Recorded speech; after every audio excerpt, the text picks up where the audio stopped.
Gusto mo din bang magpasaya ng bata sa simpleng paraan? Bilihan mo ng ganito, fireworks bubble machine. Magugulat ka sa presyo. Di mo akalain na sa ganung halaga lang, mapapasaya ka ng bata. Ang tunay na kaligayahan ng bata, hindi nasusukat sa mahal na laruan o bonggang handa.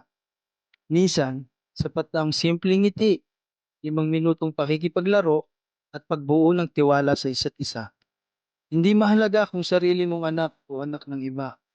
Lahat ng bata pare-pareho lang ang gusto, mapansin, mapahalagahan, at mapasaya.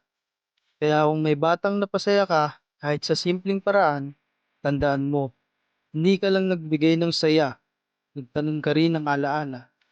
At yan ang klaseng yaman na hindi nauubos, hindi nabubura, kahit na tinanda na yung mga batang nagawa mo mapasaya. Hindi kailangan maging mayaman para magbigay ng kaligayahan. Minsan, sapat lang mabuting puso, kaunting oras, at order sa TikTok. Click mo yung link, like and share mo na din. Baka ikaw ang dahilan ng saya nila.